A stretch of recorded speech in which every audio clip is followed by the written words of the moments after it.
Mekma blani mounye. Maliki nana chogomi. Ma fawye bekado. Ma fawye maliki nana chogomi. Maliki kele. Procureur. Amakalo kononton soro. Kati kono. Mishi tigi doka mishi ben negela. Jio an kofe. Aka flake ya wole. Ko mishi ya accident ke. Akwa ya blanye.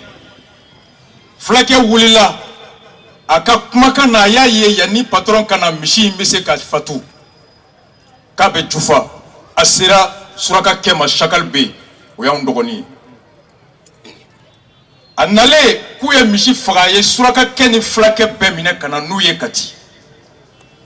Ube jorala. Flake konyake ninkama. Surake kwa yemwole nana sanine kama.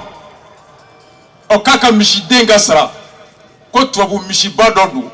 Ko mishi dembeta wabi woro wajuli abo nyogonalai. Surake joraka basra. Okukata uka segikana. Usegina kana. Yanu kana flake bulila sufo yaka minachaka buli. Surake kele segina kana. Anale aye wari tosra kaba tosra. Kakalo damarodi. Mishitiki koko ka toy. Gendarme ya do kasola. Meka foyede. Aka avocat de liberté provisoire demandé au tribunal là.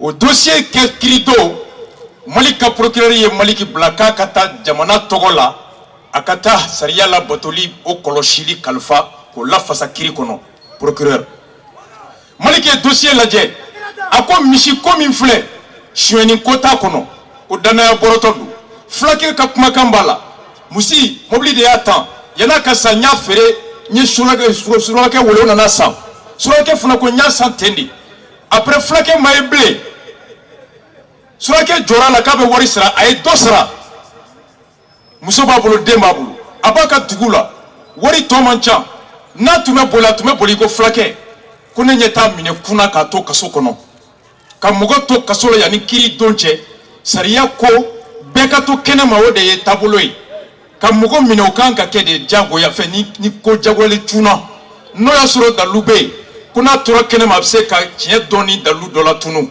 no asura tura kene mafanga mimbala abse ka sere do damine wala ma semi mbaya abse ka boli o do ni kiri wakati mga sura ma aleteye kuni juge d'instruction ayi ko tie doni ngele abse ka bo mu bisikile no aka ni sebayala ka sere do damine ka dalu do la tunu wala ma ka tunu ki bese ka mine ka blaye yani imago ka sama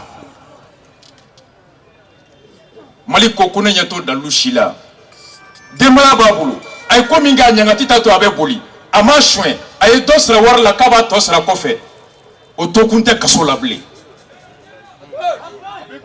maliki koko ka bla mishitiki ka avocat dabar bana akoko ka audience suspend folo abora yaka client wole bamako ya o funa procureur général wole wakati ako neba fe ningato kasola wala sa akake misaliye negala ka bema o kika procureur ko kati ko ka bla kuna blara be jeune ka fanga ka negela procureur ye maliki ka nyemo wole ka fi ka procureur substitut aka sigin ka ta fo ko a segina ko fe ko ka cheto kasola kati procureur ko malik ma ko ta fo ni audience kwara ko isegini ko ka to kasola maliko muna ko no ko nyemo ko koti maliko nyemo ko kuma kante sariya yi ukanka kuma sariya ba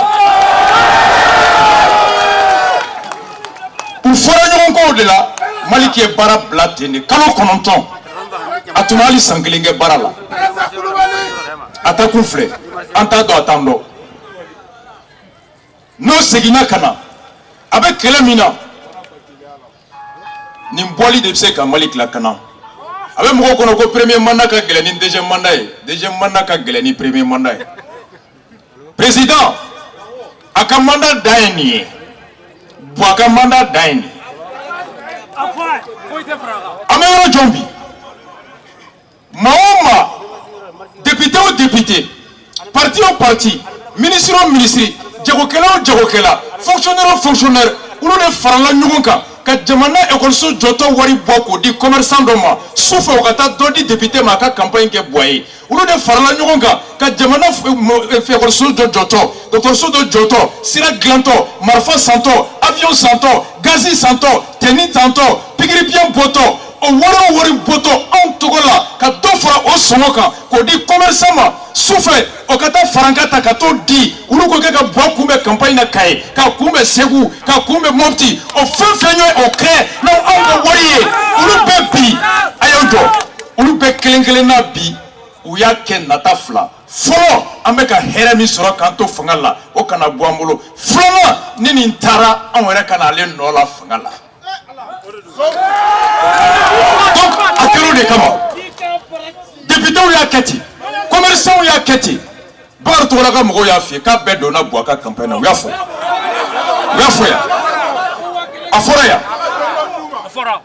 alama sangare mnele aka mugo bora ko boakera fitri wole ko adama de adam boala gaye commune 3 kono ya o be fora ama fo ko ngalondo ne kaye munke o kama ikanki nyeto aka shweninga mo de be sisa uri de be na fo koni kiri tarata kiri konte mugoye kiri ko nyetena kiri ko fietena kiri ko klotena kiri ko dusuku min mena oye awre dusuku min glan ka ke sariya o kelen de benna ni ba kerefa ate sima ni ba nyefa bi chechi kateme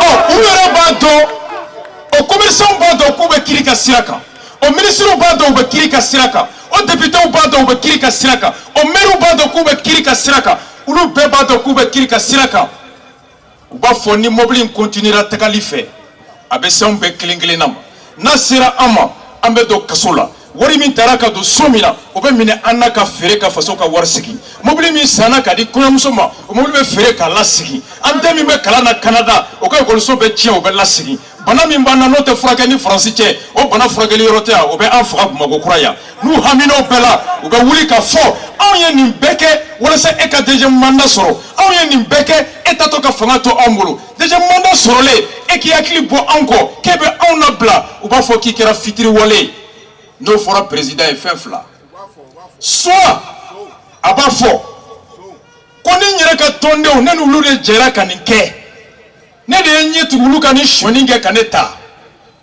ni madabla o be boni ngundoe nasira no nyabse ka sekako flama président de seka fo ou fleka mu fo ni madabla ou laba meta fara opposition ka no fara la opposition kan te seka barake deje manala alors me bo daba jugu fe ni président sarana o bela alaba abe seka kofe maintenant ye anya kofe on jole mbeya ko président etede i jamunte i togote nga ni ki be segi nunuma o koro ki ye faso janfa ye horonya janfa o do ibe un soro awnye wa député fenfe be bo ki be janfa ko kuma fo tie nyini na e bi shia da keneka ibi ka dambe da keneka soutenir la justice au koro de ko maoma etaku iba do ikanga barake siram ga ibo do wa ibeta oka okora ka fo juge minko mais saria da wala sa politicien gantom place là o juge juguye amba pompera oku procureur minko mais saria toy ka député sagoke ka ministre sagoke o procureur o TJ procureur nyumanye saria ko angata o ye onde be ko soutenir o ka justice o ke procureur ko conférence de presse o ke ka eta yake bamako tayake o ye koko ke nous a nommé o ka bo ka nyefo nous a nyefo o be so liba ou ben namaraya ban peu. Donc on est unis avec kiri soutenu anga nafulo min bora kanga école so jokanye kanga sira joglankanye ka kalanso glankanye kana kana bagaw la glankanye bo marle côté you can fall some people sometime ibese ka ngalon tige maye wakati do but you cannot fall all the people all the time. Now the people of the Rastaman see the light. Alaka maupole chia kalama wagati mina. We gonna stand up and be woolly and the fight ka keleka for all right anga hake bulakana.